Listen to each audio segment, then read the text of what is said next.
I'm Wendy VanderMeulen from Ottawa, Canada. Up until January of this year, I was a travel agent.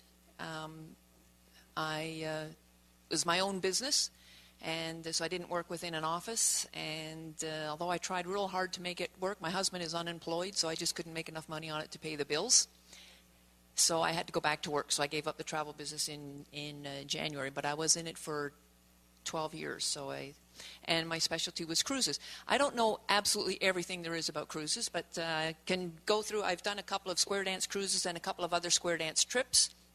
Some were more successful than others, but that happens with everything that we do. So I just thought we'll go through some notes here. And I figure this will mostly end out to be a Q&A session because I know you'll have a lot of questions and I know I can't cover everything. So just to start off with, whatever kind of trip you want to do, obviously you want it to be successful. So the question is, what makes a successful trip? In other words, what do you define as being successful? Does it depend on how many people go, how many callers go, how many dancers go, how much money the travel agent makes, whether the caller gets to go for free, whether the dancers have fun? So what's your definition of success? And all these different things obviously contribute to what a successful trip will be.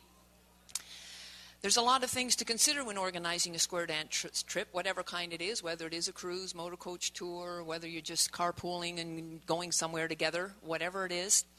There are so many variables to make it that it's impossible to list what they all are. Okay, but I'm just going to go through a few things that I have here. I do have a handout that we'll hand out at the end. I'll go over the points that are in it, but then you can pick that up on the way out.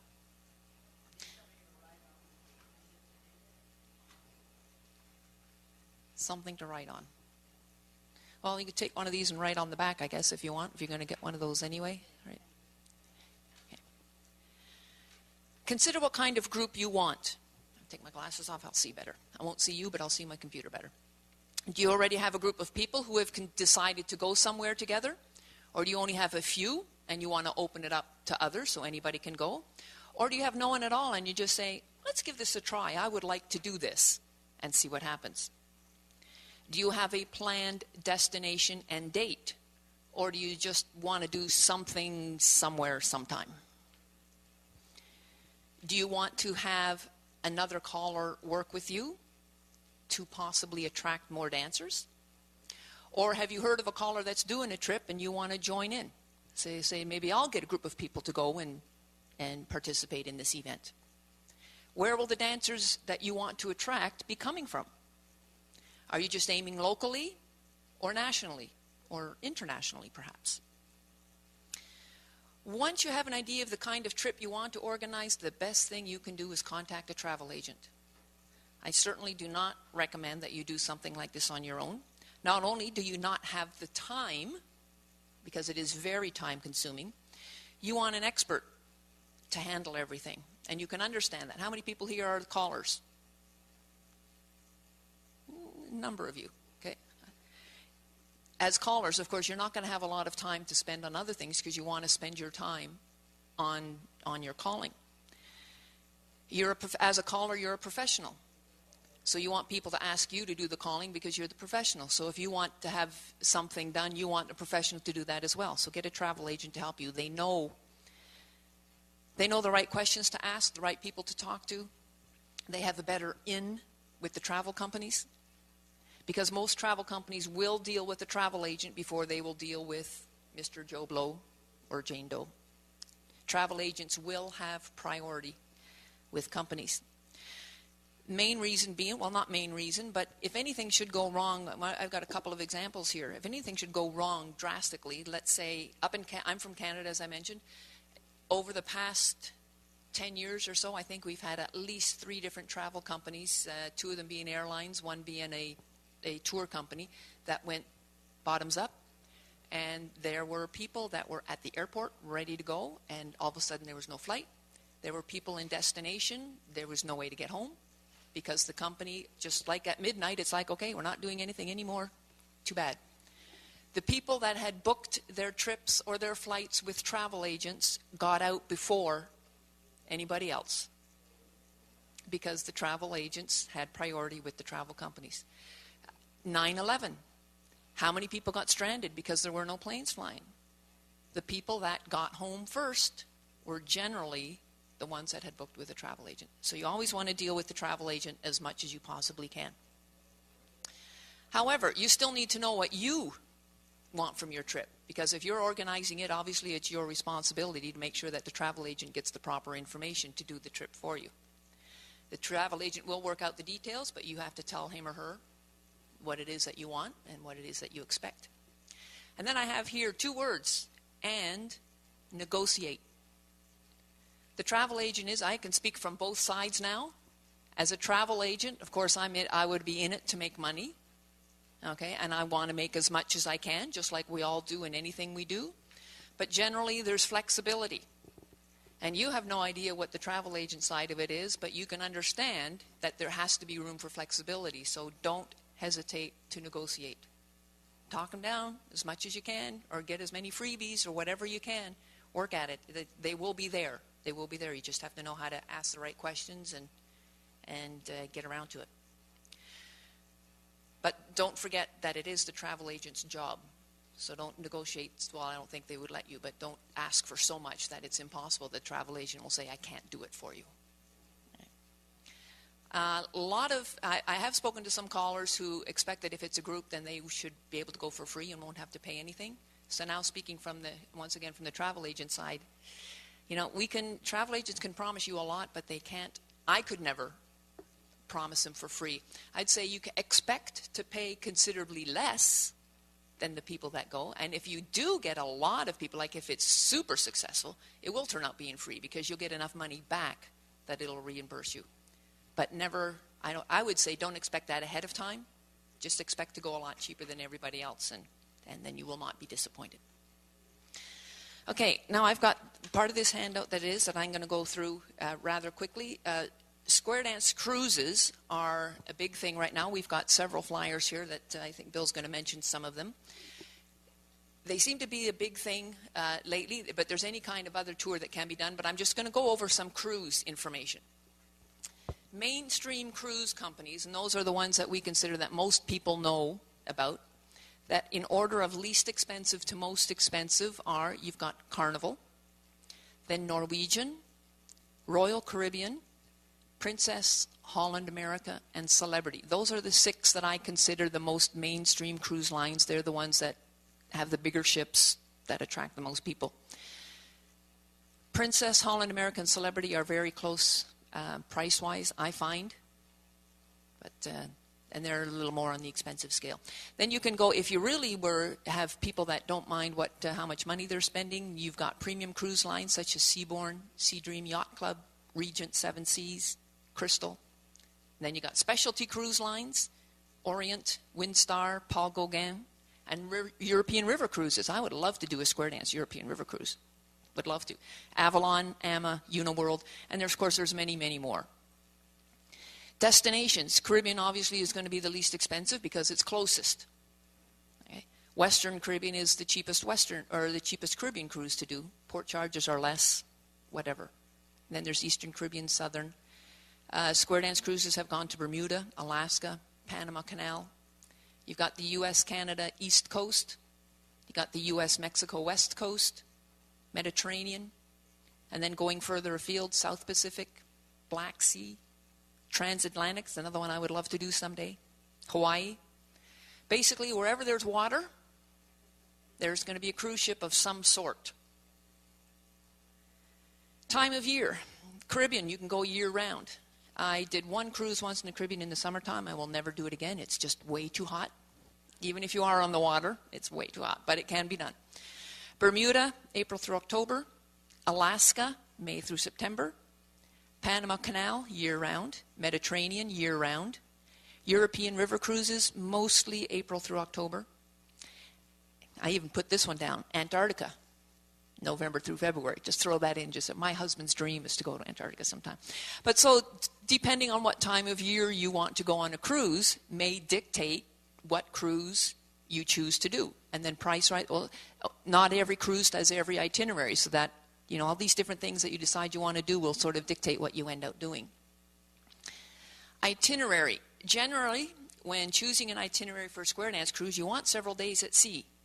Because if every day you're in port, you're not going to have any dancers out to your dance. Okay? Because when they're in port, they're going to want to discover and explore and see what there is. On a 7-day cruise, I would generally try to arrange for 3 days at sea and 3 port days, specifically for a square dance cruise. Sometimes you'll get 2.5 days at sea because you don't get to a port until noon or something, which is fine because then you can still dance in the morning. But so minimum 2 days at sea, but I usually aim for 3 day if I'm trying to do a 7-day cruise. 10 days, 11, 14, you can do more, 3, 4, 5 days at sea. Lots of time to plan for dancing. Dance times. Obviously, dancing is going to be most successful when a ship is at sea or, well, basically at sea, because once it starts getting close to a port or is leaving a port, people always want to be hanging over the balconies or over the railings, just watching the ship leave or approach. Don't arrange dance times too close to supper time. People will be watching the clock because they got to get out, they got to get changed, they got to get showered, they got to get dressed, whatever like that. So I usually wouldn't plan anything past 4 o'clock in the afternoon. When you do a square dance cruise, you will have a coordinator on the ship. And you'll arrange with your group coordinator for as many dance times as you can. Ask for more than you want because you won't get them all. So ask for more and be happy with what you get. I generally ask for 2-hour sessions and usually end out with 1.5, which is fine because you should be able to have 5 to 6 sessions on a 7-day cruise and obviously a lot more on longer cruises. Make sure you specify you need a wooden dance floor or else very, very flat carpet. I did one cruise once and they ended up putting us in one of the bars that had windowed floors, and so they were kind of rubbery and sticky. It was not good. But that's all the space they swore that they had for us. So, cabin assignments. When you block space on a cruise, you'll generally have 3 cabin categories: inside, ocean view, and balcony, something to please everybody. The cruise line will not guarantee that your cabins will be all together in one nice block of cabins. But if the dancers want to be as close together, then what you have to do is when they put their deposit down, they need to be assigned a cabin. Then the travel agent can assign them as close they can pick them out.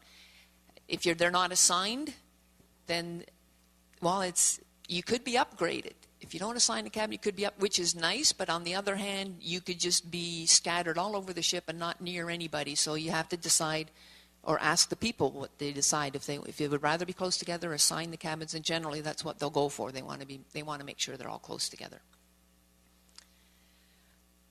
That's all I have written down for cruises. So I just have a couple of notes here about motor coach tours or bus tours, whatever you want to call them. Motor coach tours, obviously you can't dance between ports because you're on the bus. But anyway, you can dance everywhere the bus stops at night. So that could be, you might get more dancing in on a motor coach tour, depending on what's arranged for the evenings.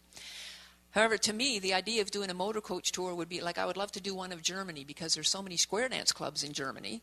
You should be able to hit all the places where they dance, and all the host clubs there would be able to put on a dance for you, and that would be a super way to do it. We have looked into that, just never got around to doing it. But that, to me, that's my idea. When I think motor coach, I think of doing something in Europe, or you could even do it in the U.S. Pick a, Southwest and do a tour of Texas and Arizona or something. Things that can be done. To do this sort of a tour, though, it would need to be customized. So once again, you'll need a travel agent to work with the tour company. And they're very happy to do that. It gets done all the time. It's not at all an unusual request. Motor coaches are also a great way to travel within the U.S. or Canada to a special event. Like people that live on the East Coast, Oklahoma City, organize a bus, take a whole group of people, go to the National. Yeah. Come to Canada, 2014, July 2014. It's going to be in Ottawa, Or motor coach tour. I'm going to do one when it's in Springfield. I'm in Ottawa. Springfield's a decent day's drive, but I'm going to do my best to get a busload of people together to go down to that. It's a great way. It's a ton of fun. I've done a couple of bus tours. They're a ton of fun because people are all together, all day long, eating together and stuff like that. It's great fun. Resorts. I've never done this, but it's, once again, something's been in the back of my mind. I once asked a caller if he would be interested in doing a square dance at a resort, and he said, no, when I go to a resort, I'm there on holiday, I'm not working, thank you very much. So, okay. So, and then I just never did any more about it. But, you know, if people want to get away in the wintertime, a lot of people go south for the winter.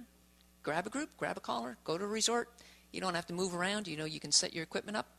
Could possibly be set up for the whole week if you've got a room that's dedicated just for your group. So these are all possibilities. Summary, work with a travel agent. Let them do what they're good at, which is arranging travel. You concentrate on what you're good at, which is calling and getting dancers. Okay, so that goes through that.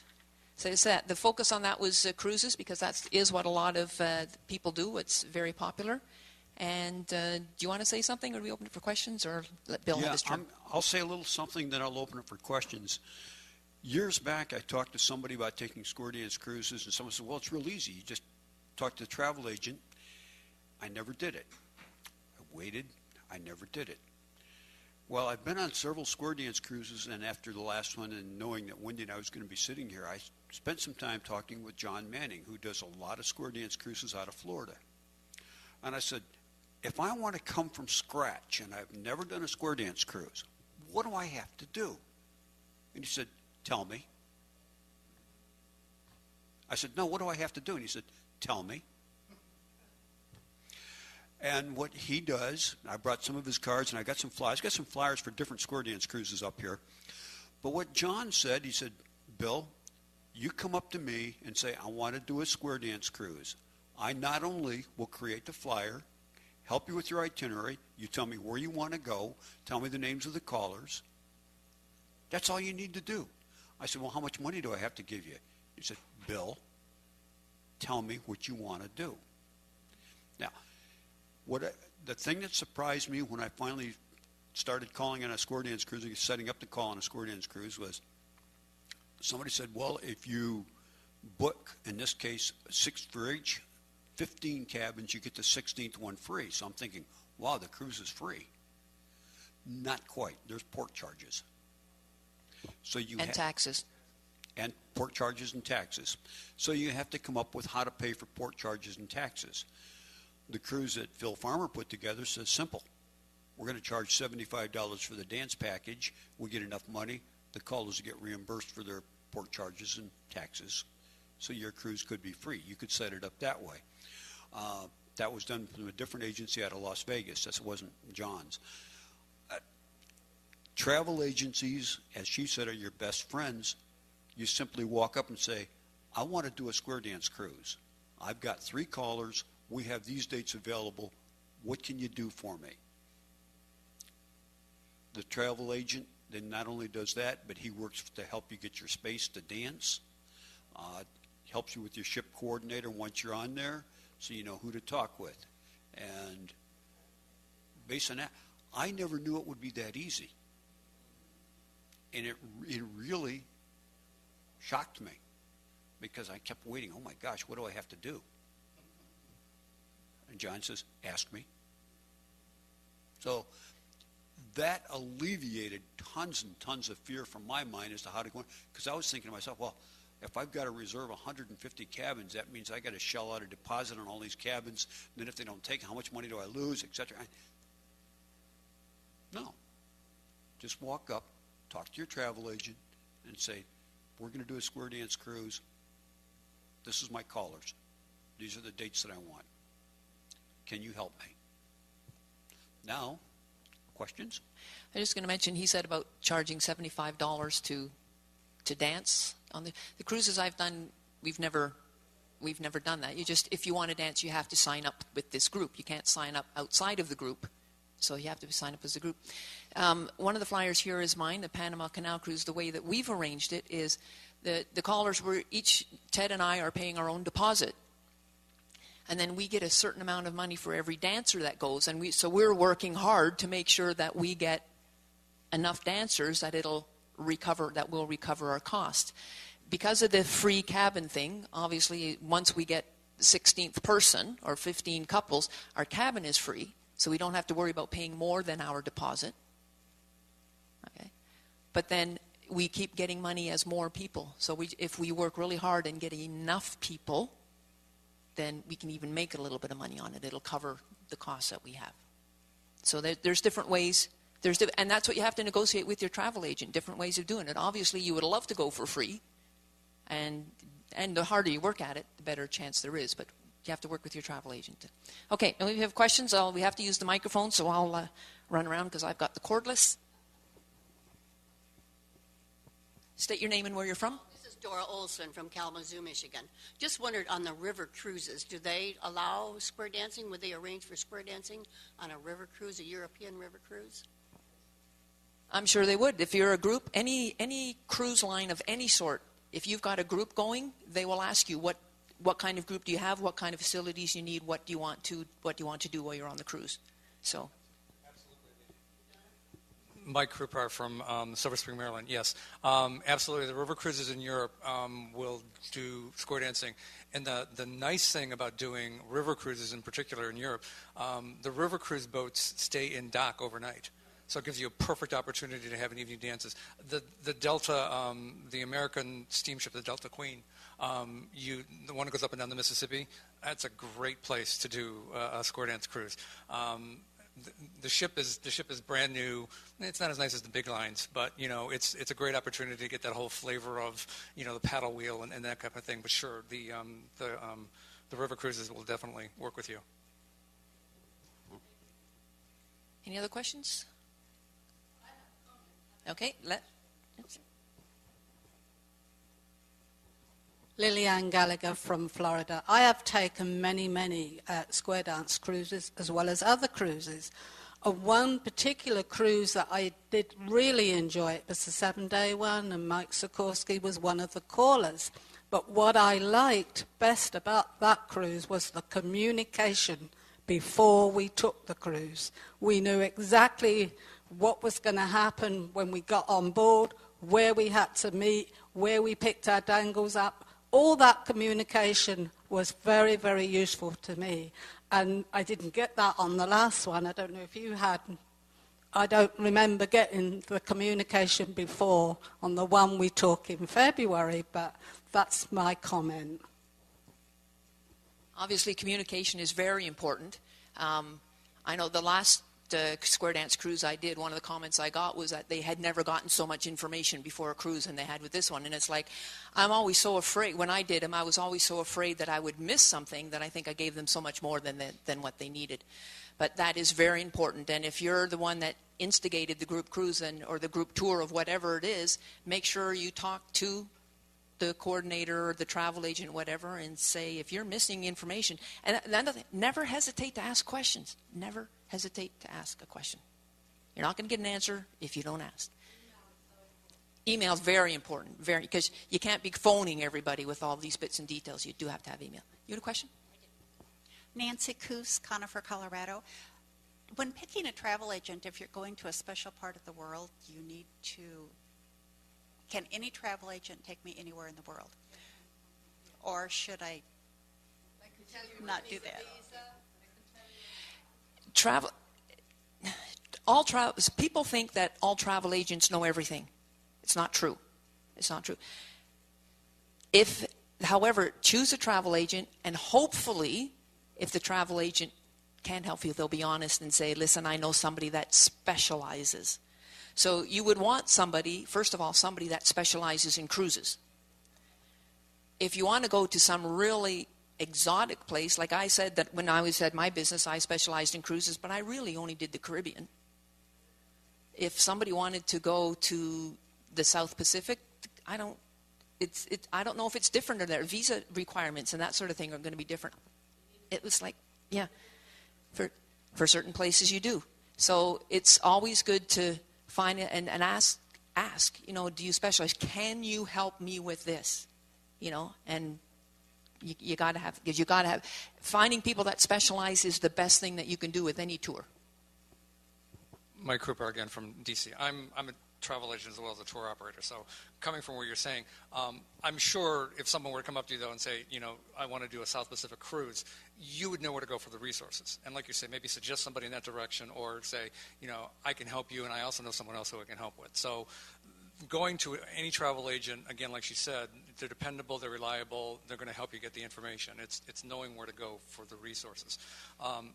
that kind of leads into my next comment, because we've been talking about cruises, but on tours, you were talking about doing a tour in Germany. It's interesting you mentioned that, because I stumbled upon, there's a tour going out of Arizona, as a matter of fact, and what they're doing, which I think is ingenious, is the callers have traveled to Europe and have called in Europe, and they've developed relationships with people who are in Europe, either it's other callers or other dancers that they've known for a while.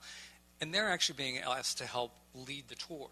And they're going to various places that they suggested, and they're dancing southern Germany, like you said, in Munich. They're dancing at least 8 different clubs while they're there, as well as seeing all the sites, Bavaria, Neuschwanstein, and the various things like that. So it's all square dancing incorporated, which I think is, a brilliant idea, too. Definitely. Another hand up. The European square dancer. Dora Olson from Kalamazoo, Michigan. They're great. All you contact wherever you're going. And in the Netherlands, we actually stayed, we're on the bus tour, actually stayed one or 2 nights, I can't remember now, with them in a call, all in different places. And they did take us, it's marvelous. So the European tours are just great for square dancers and dance in their clubs. We had a tour in the north, in Copenhagen, or Sweden, I guess, and we were going to a square dance. Now, we'd never square danced to this person, and there was another group there. They said, well, no, their caller said not to go because he didn't know him. We said, well, we don't care. We're going to go anyway. Well, it ended up he was one of the top callers. And we had a great time. We took some of their people with us, had a great time. But dance with them. They're marvelous. It's fun. Wendy here again. I did a square dance cruise to Alaska that it was a 7-day cruise going north, and then we did a 3-day tour inland. And there's a square dance group in Fairbanks. So I contacted a girl I contacted a person, Jerry somebody, went to the dance and found out Jerry was a girl. But anyway, it was their club, and so we danced with them. We were in Fairbanks for a night, and it's like, so we arranged it. We had to dance with them. It was great. Any other questions, comments? I'd like to add a comment about square dancing with people you don't know, because I heard her comment from there. This is Bill Boyd talking again. If you ever have a chance to square dance to somebody that you don't know, jump on it. You can go in and you might be pleasantly surprised. It can be the greatest caller in the world. You might walk in and he's only average. But you never know. Take the chance. We just had a national caller in Florida, and I'm from Florida. I don't want to downplay it, but because the name was not as well known as the Tony Oxendine, the numbers for the dance were down. And I'm looking, I said, Jack is a tremendous caller. He is up with the world's best. And what happens is because, I'm not familiar with that name, so I don't want to go. We encourage people whenever we can, dance with as many callers as you can. It is so much fun. And it's exciting. You hear different voices, different styles, different things. I know that's not part of this talk, but I had to put that in after I heard you make your comment, because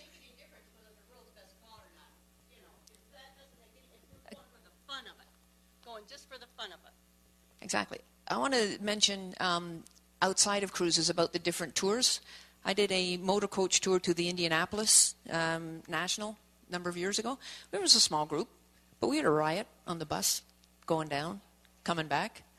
Especially seeing while I was there, I fell going up the stairs and had a gash in my knee, and it was sort of like so they pampered me, and it was great. I was a person in charge, and I'd sit in the front of the bus with my leg up and stuff like that, and I was in a wheelchair the last day of the thing and whatever like that, and so they all hovered over me. But anyway, it was great just being together, and it was somewhere different. It was on a bus. We took a bus to English Mountain. English Mountain, it used to be a square dance resort in the Smoky Mountains in Tennessee years ago, and once again, fun. Buses are fun. We flew to Los Angeles and went to the Los Angeles thing, took a bus tour down to San Diego as a group, whatever. I did a train tour actually once. We had a Canadian square dance was in Vancouver, BC, and after the dance was over, we went a train. We went north, and then we went west, and then we came down by BC ferries, down Vancouver Island.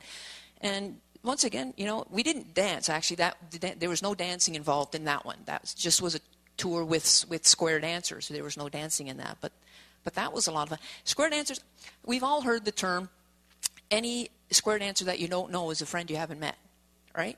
So that's why you can go on any tour, any cruise, any square dancing. You're going to have a good time because you know they're all going to be friends anyway. They're friends before you know them, and they're certainly friends by the end of it. So it's certainly a fun thing to do. Add one more thing on these bus tours. There's an area in Jacksonville, Florida, where the dancers get together, and you never know what they're going to do. And they take one-night bus tours. We were dancing at Defuniak Springs, which... Yeah, my side story of Defuniak Springs is I can leave Orlando, Florida, and I can go to Georgia, to Macon, Georgia, for their state convention and dance, and it's less time than it takes me to get to Defuniak Springs, which is still in Florida, but that's even at a different time zone. People don't realize they can mess you up, but they organized a bus tour. They just said, okay, one night. They took the bus, took it to Defuniak Springs, danced. They partied all the way there. They partied all the way home. I'm doing a subscription dance for Bow and Swing, which is our state magazine. Thank you, Lillian. She's helping sponsor that for me. We're doing that, and they're going to organize a bus tour from Jacksonville to come down just for that. Just a group of dancers. They'll get a bus. They have a lot of fun. And it's rumored that some of them actually imbibe in some beverages that perhaps may not be non-alcoholic when they're after the dance. They don't do it before the dance, but after it's been rumored that they do that. So, but they have fun. Yes, Ben. Thank you, Bill. Ben Goldberg, Tracy, California. One of the things that we have in California periodically, because we're widespread and everything, and we do, again, one-night events, we do mystery bus trips, and those are really a riot because only a select few or 2-3 people can control it, conduct it, and organize it. And they and the bus driver are the only ones who know where we're landing.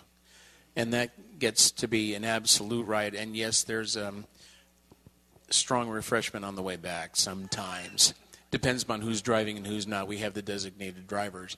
But when you have a mystery tour for an event, for a one-night event or a one-day event, it adds so much to the camaraderie and the fellowship within the club. And we open it to local area dancers as well, not just one particular club. You open the door because we'll go to another association or something to their event. And if there's multiple events going on the same day, that adds to the curiosity. We have mystery bus tours from Florida. We have put those together several times. People have done that. And they are one-day events, usually leave in the morning. You dance that night and come back that evening. Sometimes they last longer. And we used to have what we called a knothead tour, where nobody knew where they were going. And the trick to it was you had to go 100 miles or further, dance, and come back on the same night. And if you were dumb enough to do that, you were a knothead. And that was always a big party. I'd like to see a mystery cruise or something. Here, give me your $2,000 and we'll take you somewhere and we'll see where you... Yeah, pass. Yeah. Well, you require passport information, but other than that, you know, we can fill in the documents for you. But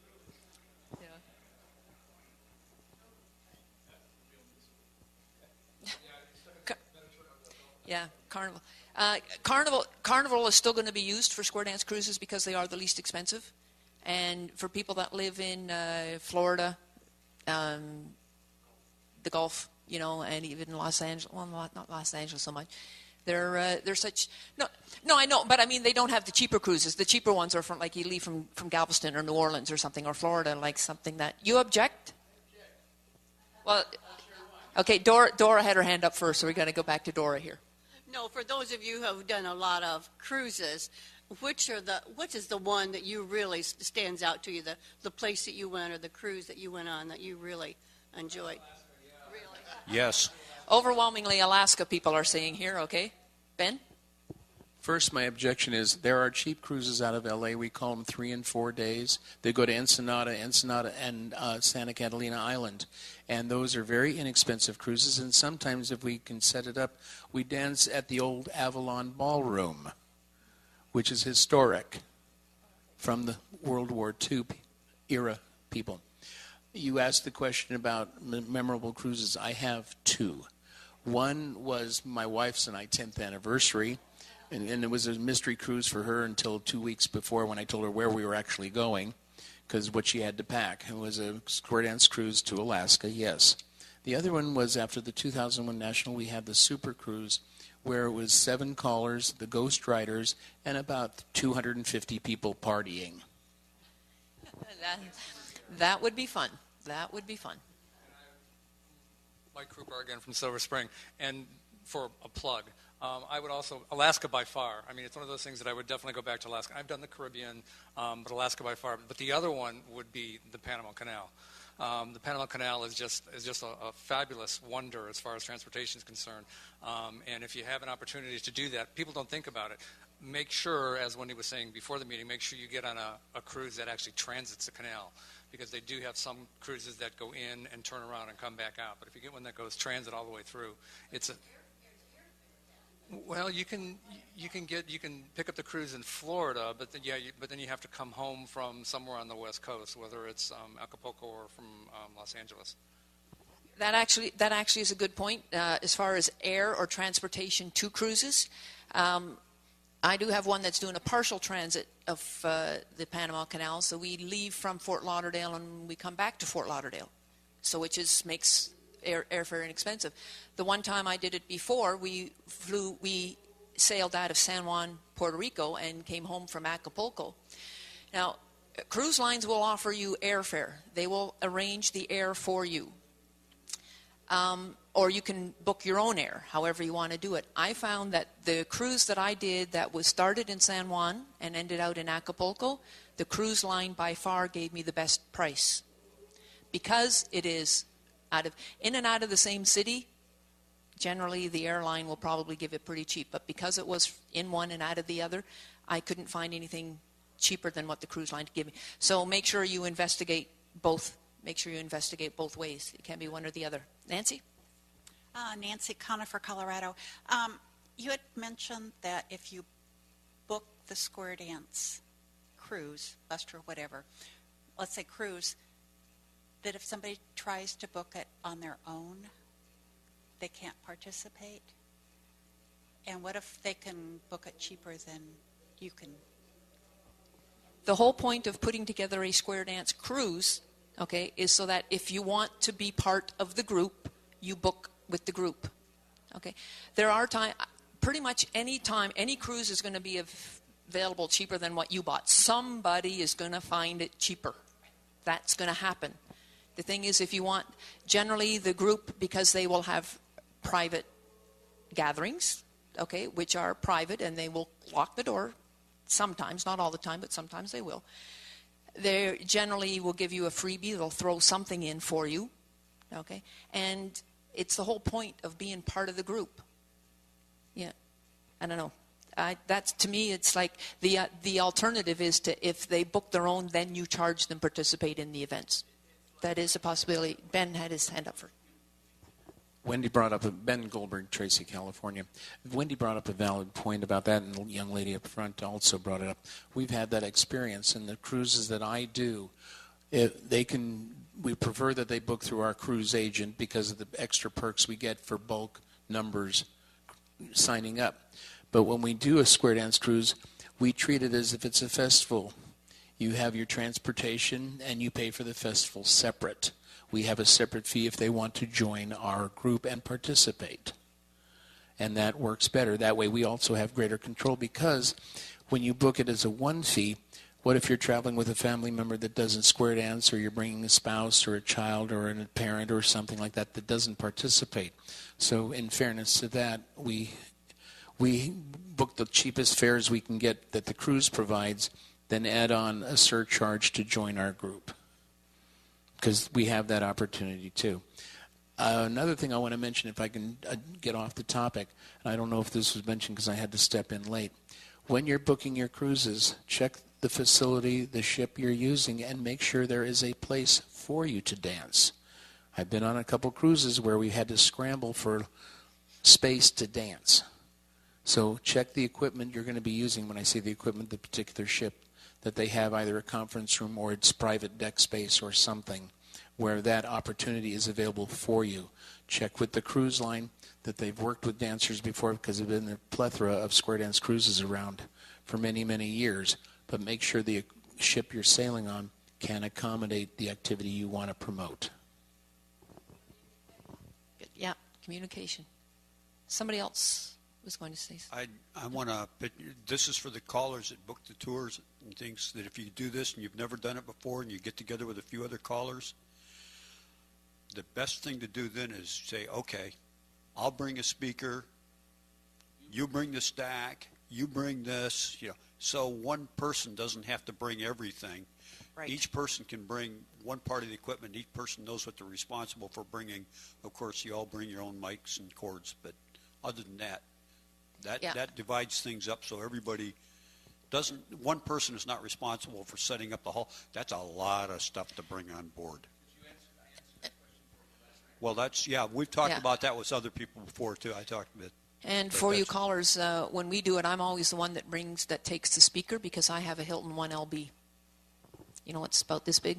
It's about half the size of a yak. And one cruise we did, we had 7 squares, and it had no problem doing 7 squares. So I'm always the one that takes the speaker. And then obviously it's generally an MA150 for an amplifier, and everybody brings their laptop. So you don't really we never bring speaker stands. We'll find something to put it up on. Stands that's too much as far as I'm concerned. But anyway, you spread that around, and then it makes it easy to, because you want to carry, it's going to be carry-on luggage. You're not going to let them throw it in with the check. You don't want them to. You don't want them to. That's why I say, for me, that's why I'm always the one that takes the speaker, because my Hilton 1LB is perfect for that. So it's a tiny little thing. So, anybody else? What time is it? Yeah. So we went just about 45 minutes. We have an hour and 15. Or an hour and 10, don't we? Come on up, take a look at these flyers. These are just some samples. These are current ones, I think, right?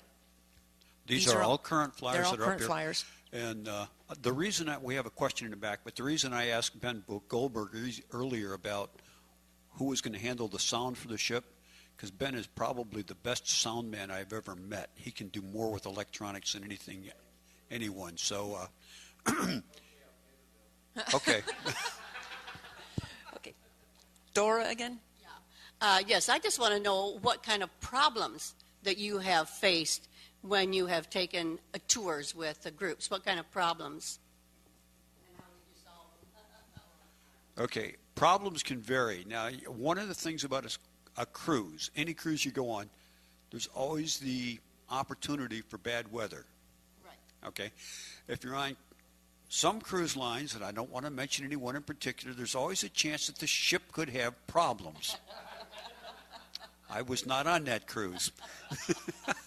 No, but in actuality, the number of ship problems that they have now, Canaveral, of course, has been in the news lately because they've had 3 major problems.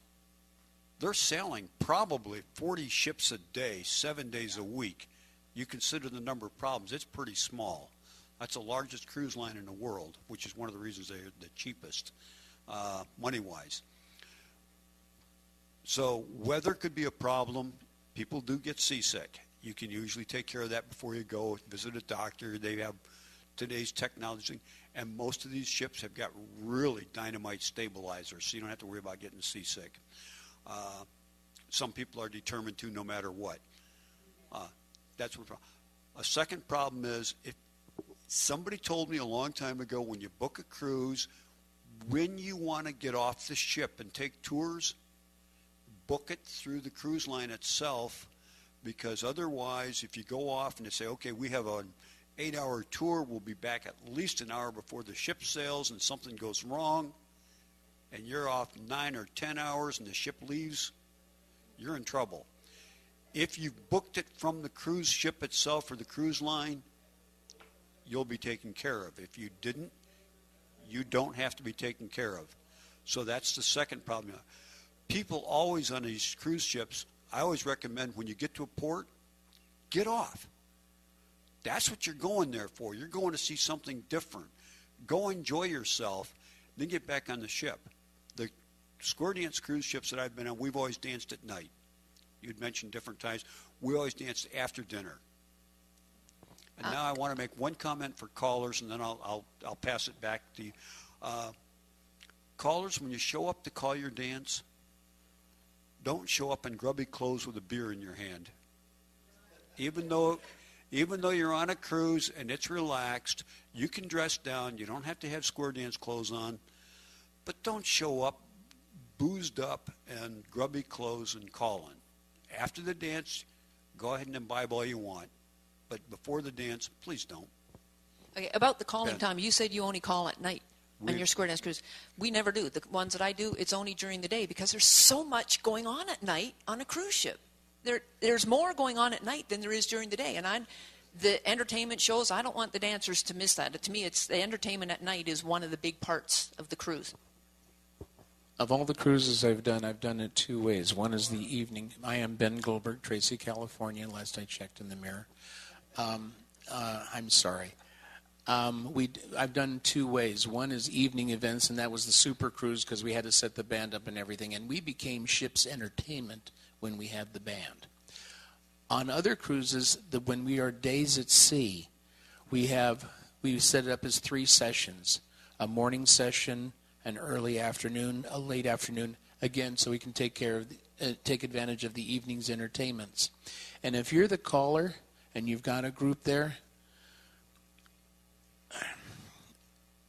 how can I put it? Be appreciative of the group that signed on, at least with you or some people you know. If you go to the show and you're all sitting together, buy your row a drink. Be nice to them. Show your appreciation. It's not that much of an expense until you get the bill at the end of the cruise. Well, I have a bet with my wife. My liquor bill and her souvenir bill should be running neck and neck. So, Actually, Lillian from Florida, my question is for Wendy. Have you thought of having a square dance cruise on one of the Queens, the Queen Mary going from New York over to England, 6 days at sea, and they have the best wooden floors I've ever seen on a cruise ship? Seeing as the question is directed specifically towards me, I will say no, because I personally am not the least bit interested in cruising on the Queens.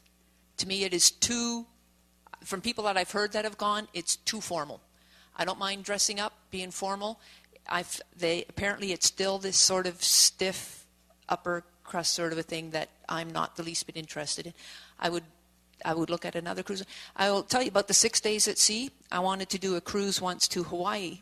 I was going to arrange something, and I was told, don't bother booking it from Los Angeles because nobody wants 5 days at sea. I do, but they didn't. Apparently Dora had her hand up first, Ben. We're going to hang on a second. Dora Kalamazoo, right. I just wonder, when we had taken the cruises, we had asked them to wear square dance clothes. This was a while back. So now what is your policies now about square dancers wearing their square dance clothes? And I know they should look nice. Absolutely not. It's a holiday.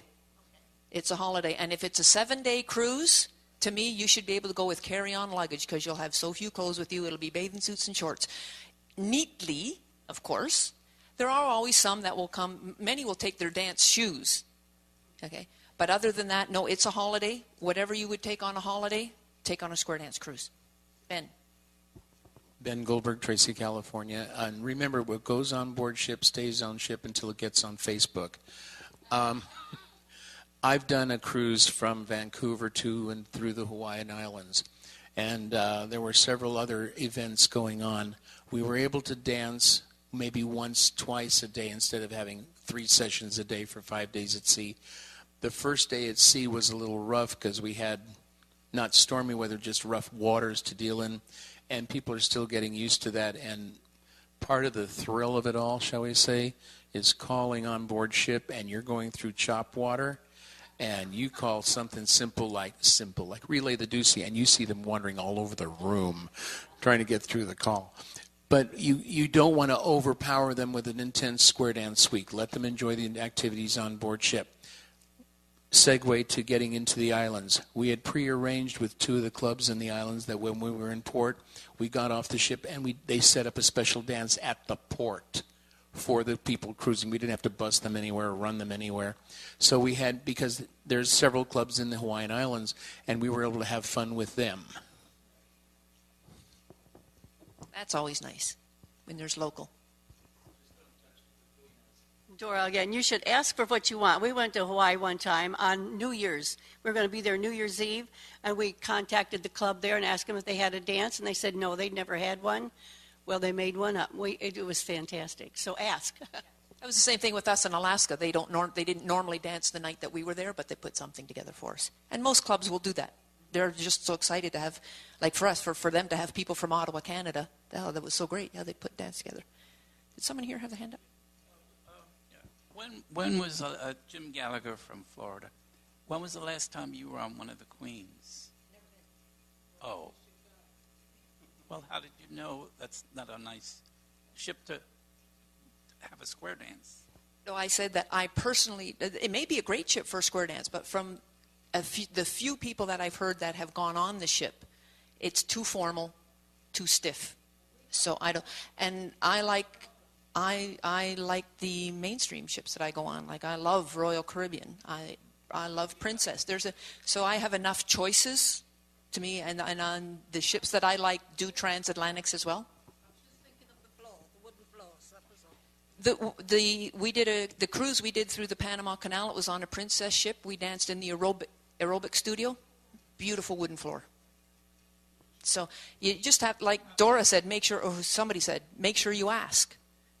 Ben, that was one. Make sure you ask that they do have the facility. That's why I said earlier, it has to be either a wooden floor or very flat carpet, because not everybody brings their dance shoes, and so we've had people, they just dance in their bare feet because that's what they're there on holiday anyway, so then it doesn't, Doesn't matter. Whatever.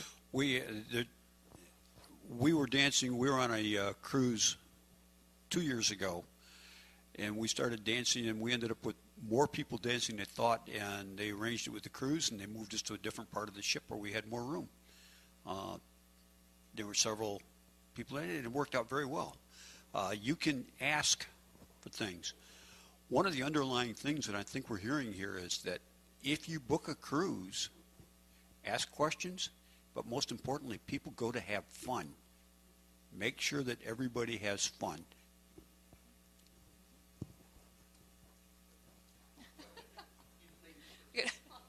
Well, I'm sure you do, but like on a cruise, if they have a talent night, tell your people ahead of time so they can get together.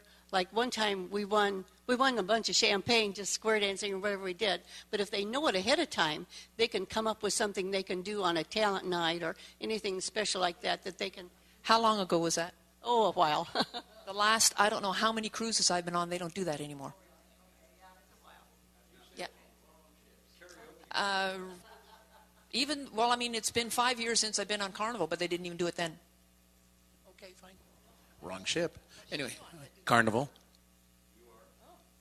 I am Ben Goldberg again.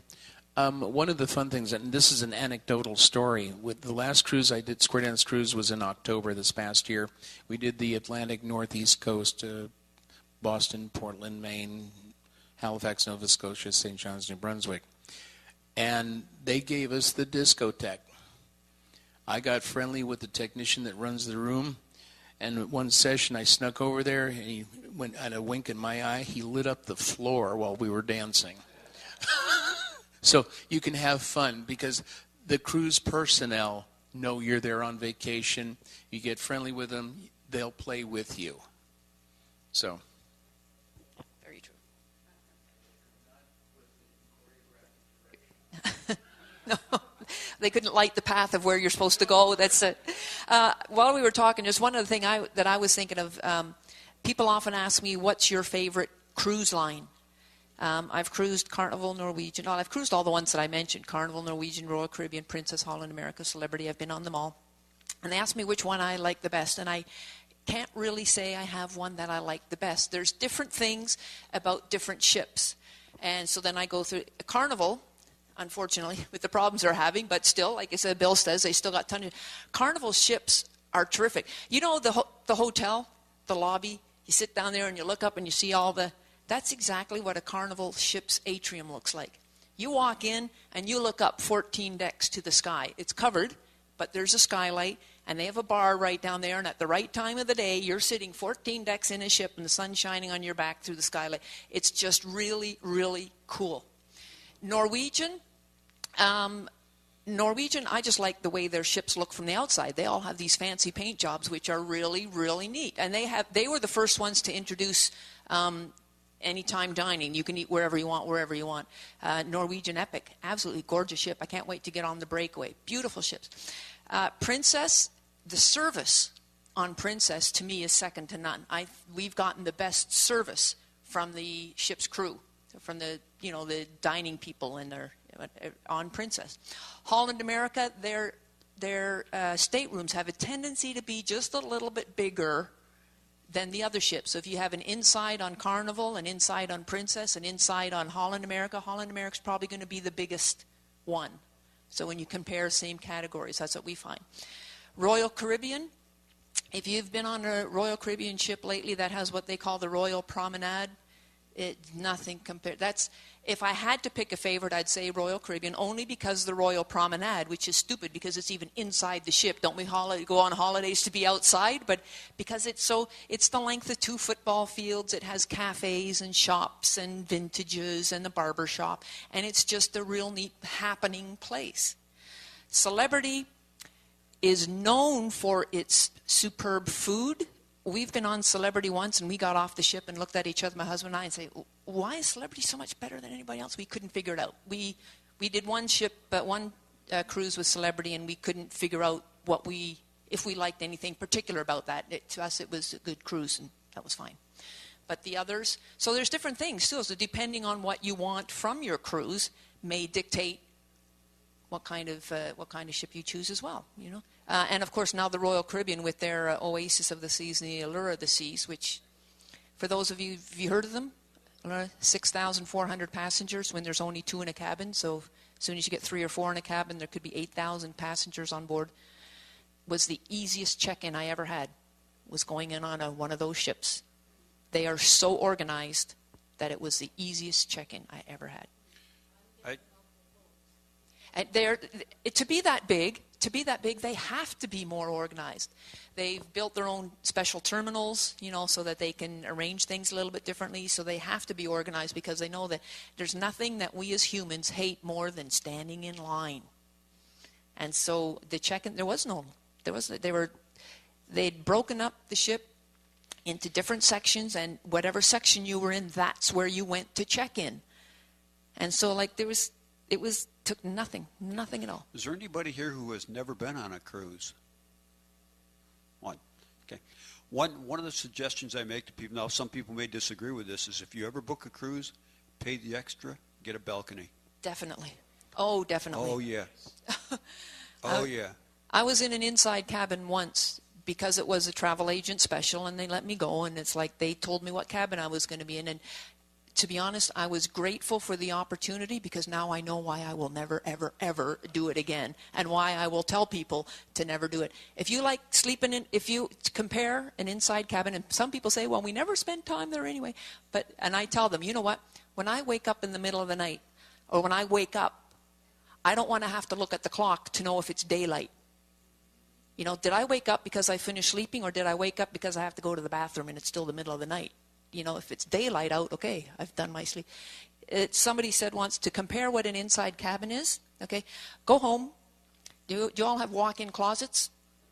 Go in, close the door. That's what your cabin is going to look like. Isn't it lovely? It's exactly what it is. Ben? I have to give a compliment, Ben Goldberg Tracy again. I've cruised out of several ports, Seattle, Vancouver, Los Angeles, San Pedro. I have to give a compliment to Miami. My family and I have cruised out of Miami at Christmas time. It's our annual Christmas present to the kids. That was the fastest load on a ship I have ever experienced. The way they're organized, and this is Carnival, the way they're organized to go through passport control, shipboard control, it took longer to walk between the 2 places than it did to go get processed. I was impressed. So kudos to your one of your ports in the state of Florida. That's interesting. I've never had a good experience boarding with Carnival. No, I need to know, when you are going out of Miami, where do you stay the night before? We never dare, you never dare. That's a problem. That always seems to be a problem to me. Where do you stay to get to the cruise ship the next day?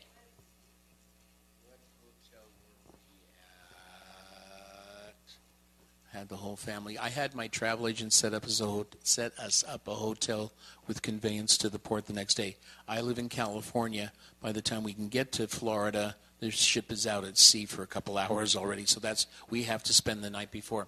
We were at a local seaport hotel with shuttle service to the port arranged for the next day. And the shuttle service, if I recall, in Miami, they bring a van with a little trailer behind it for your luggage, and they're set up at the port for these vehicles because there are a plethora of them in the Miami area. Can you? And Fort Lauderdale's the same.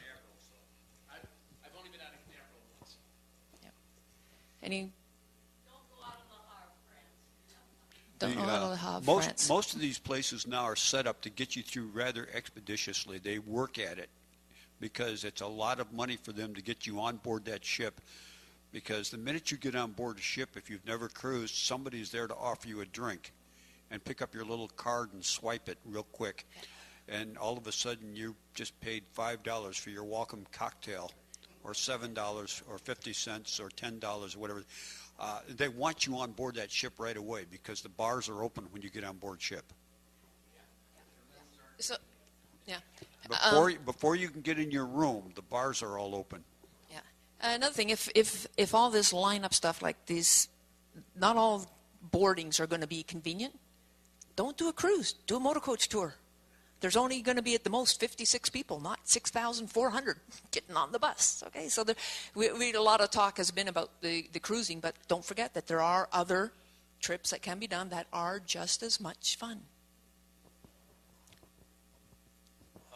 And when they have formal night, you get dressed up. What that is, to me, you're going in to eat into the dining room, and there's a jam up. It's really jammed up. I go around the side, and they're taking pictures. That's what they're doing, taking pictures. And you don't have to pay, but everybody goes to look at them. Oh, honey, look at this. And that's how they make money. Oh, yeah. Some cruises are so cheap, you wonder how they can do it. It's because they make money other ways. They make money other ways. Yeah. Yeah, we're just about out of time. We've talked about cruises a lot.